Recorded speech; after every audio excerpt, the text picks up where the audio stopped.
Hello बच्चों, very good morning to all the students.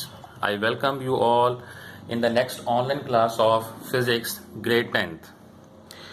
So far students, we have covered the topics of generating electricity with the help of turbine and dynamo. I hope the topics are clear to you, and we have further covered the methods to generate electricity with the help of hydropower plant and thermal power plant.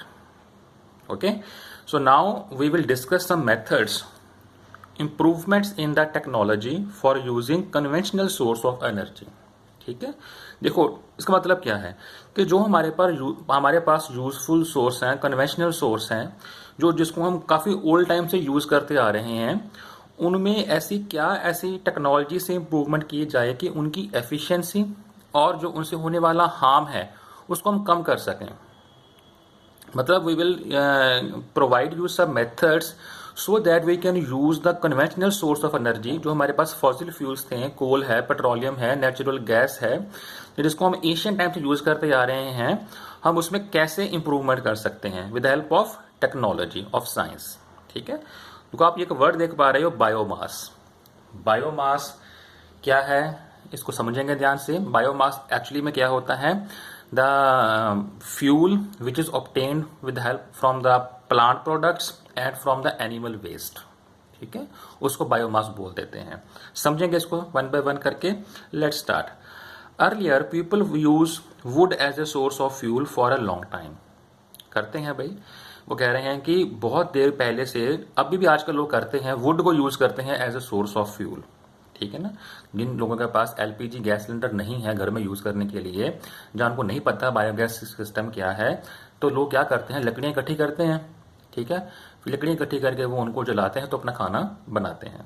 आज भी आप देखते होंगे बेटा, अपने गांव के आसपास बहुत सारे लोग ऐसे हैं, ट्राइब्स, स्मॉल ट्राइब्स हैं, जो क्या करते हैं, लकड़ियों से अपने एनर्जी की डिमांड को मीट करते हैं.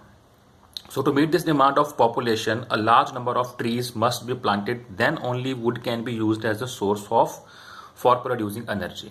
Yes बेटा, अगर हम चाहते हैं कि हमने वुड को एज अ सोर्स यूज करना है, तो उसके लिए हमें नंबर ऑफ ट्रीज प्लांट करने चाहिए. तभी कहेंगे ना, क्योंकि अगर तो हम इसको यूज करते जाएंगे फिर तो वुड खत्म होती जाएगी. तो ट्रीज तो हमारे पास पहले कम है और ट्रीज का तो यूज काफी ज्यादा है. जैसे पेजेस बनते हैं, and more over the most significant importance of the trees is they provide us oxygen gas. ठीक है, तो एक तो ये हो गया ना, वुड का हो गया. Also we know that the cow dung cakes produced by the gobar with which we are familiar. ठीक, हमें और पता है, जो हमें एनिमल का वेस्ट होता है ना, काउ डंग. अब काउ डंग से क्या बनता है, काउ डंग केक्स बनते हैं, जिसको हम पाथियां बोल देते हैं. तो उससे हम अच्छी तरह से फेमिलियर हैं. उसको भी लोग यूज करते हैं एज अ फ्यूल यूज करते हैं, उसको एज अ सोर्स यूज करते हैं एनर्जी की डिमांड के लिए.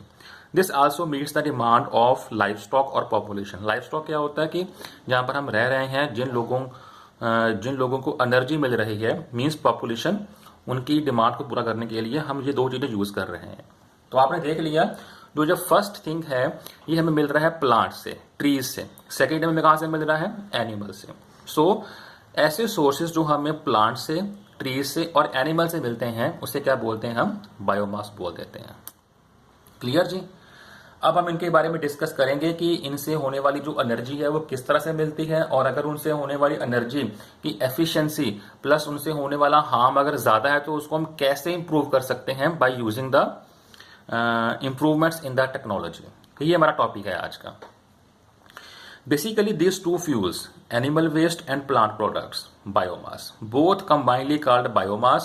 Now, when these fuels are burnt, they do not produce much heat. Yes, बेटा, जब उसको हम बर्न करते हैं तो पता होगा आपको, लकड़ी को जब जलाते हो तो लकड़ी जब सूखी होती है तो तब वो अच्छे से जलती है, और जब ये जलती भी है तो फिर भी हमें ये इतनी हीट प्रोवाइड नहीं कर पाती जितनी हमें हीट चाहिए होती है.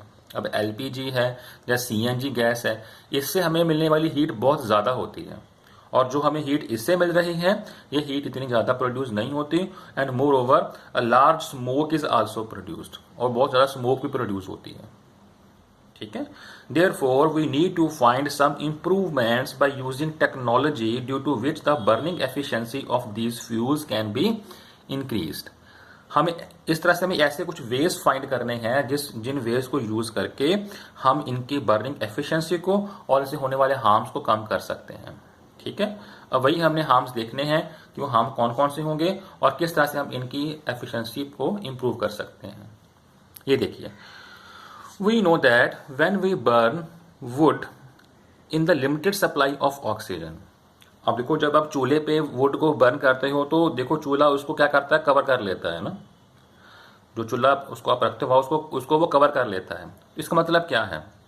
इसका यही मतलब है कि वो उसको प्रॉपर अमाउंट में ऑक्सीजन गैस नहीं प्रोवाइड करवा पाता।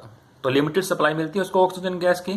The amount of water vapours present and alcohol is removed. जो भी थोड़ी बहुत उसमें अल्कोहल होती है उनकी लकड़ी के अंदर, जहाँ उसमें वाटर होता है ना, क्योंकि वाटर तो होता ही है, वो ही जब उसको हम जलाते हैं तो वो बीच में से उड़ जाता है।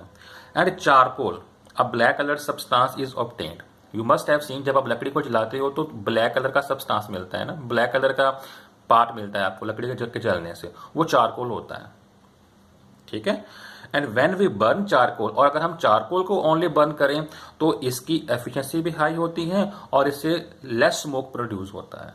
अब देखो, प्लांट प्रोडक्ट ये था, लकड़ी ही थी, बट लकड़ी के अगर बचते हुए चारकोल को अगर हम जलाएं, बाद में अलग से जलाएं उसको, तो उससे जो प्रोड्यूस होने वाली हीट है वो लकड़ी से ज्यादा मिलती है हमें, और जो स्मोक प्रोड्यूस होता है वो भी लेस होता है लकड़ी के कंपेरेबल। ठीक है, तो ये उसी के प्रोडक्ट हैं और साइंस ने इसके अंदर टेक्नोलॉजी में ऐड करके इसमें और इम्प्रूवमेंट करी और इससे जो प्रोड्यूस होने वाली हीट है वो लकड़ी से ज्यादा मिली हमें। ठीक है जी, so its burning efficiency is high and very less smoke is produced, a correct measure of plant products। तो इस तरह से हम एक प्लांट प्रोडक्ट्स जो हमारे पास हैं उनको हम सही तरीके से यूज करना सीख गए।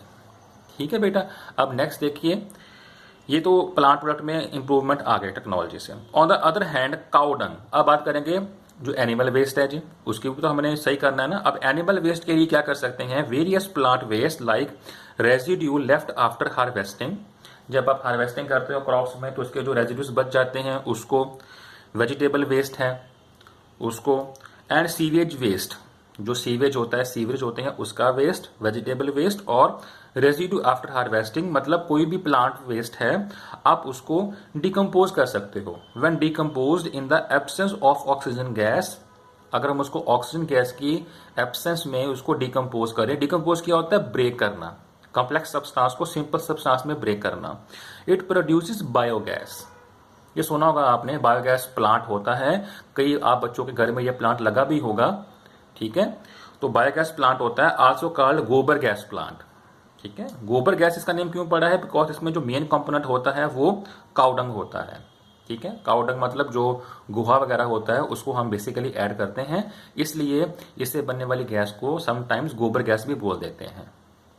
ठीक है बेटा, अब हम गोबर गैस के बारे में बात करेंगे डिटेल में नेक्स्ट वीडियो के अंदर।